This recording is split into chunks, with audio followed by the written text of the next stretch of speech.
Cette semaine est marquée par la Journée internationale du droit des femmes. À cet effet, Talentis réitère sa profonde conviction de l'intérêt de la mixité dans les entreprises et va vous partager quelques vidéos autour des axes sur lesquels nous travaillons. Comment encourager l'ambition des femmes, comment leur donner toutes les cartes en main afin qu'elles prennent la place qui leur revient dans l'entreprise, mais également comment sensibiliser les managers, les dirigeants, tous les collaborateurs autour du sujet fondamental de la mixité.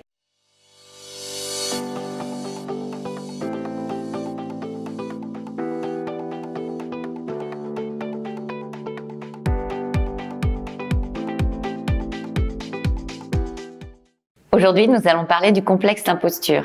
Nous savons également, parce que nous travaillons avec beaucoup d'hommes et de femmes en entreprise, qu'il est parfois difficile pour certaines femmes de se projeter dans un projet professionnel ou un nouveau poste sans avoir toutes les compétences.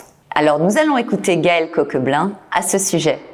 Le syndrome d'imposture peut revêtir plusieurs formes. La première, c'est de ne pas se sentir légitime pour postuler un nouveau job parce qu'on imagine qu'il faut 100% des compétences pour pouvoir y accéder. Une autre façon aussi de vivre ce syndrome d'imposture, c'est de croire que si je fais bien mon job, que j'atteins mes objectifs, on va forcément penser à moi pour le prochain. Pour sortir du syndrome de l'imposture, il y a un antidote, c'est me rendre visible. Et pour se rendre visible, je vous propose 3 étapes. Donc la première étape pour me rendre visible, c'est de faire le point aujourd'hui. Quelles sont les 3 réalisations dont je suis la plus fière? Quels talents et compétences ai-je mis en œuvre pour réussir? Quel a été l'impact pour ma direction et mon entreprise? Il est important que la mise en route se fasse de manière très concrète et pragmatique. Me rendre visible en rendant visible mes réussites. Demander du feedback à des personnes avec qui vous avez travaillé peut être un bon complément très éclairant. Après avoir fait le point, la deuxième étape, c'est de me projeter un peu plus loin, de réfléchir à mes aspirations et puis de me stretcher un peu. C'est quoi la prochaine étape pro pour moi? Dans 1 an? Dans 2 ans? Une étape logique? Une étape peut-être un peu plus challenging?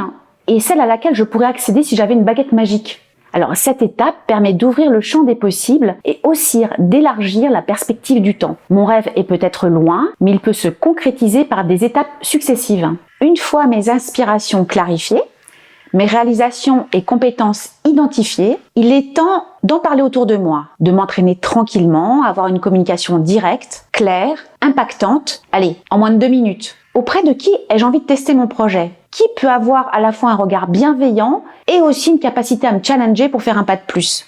Une fois en confiance, il est temps aussi d'en parler plus largement. Et qui sait? Faire le point, me projeter, en parler. C'est quand vous vous y mettez?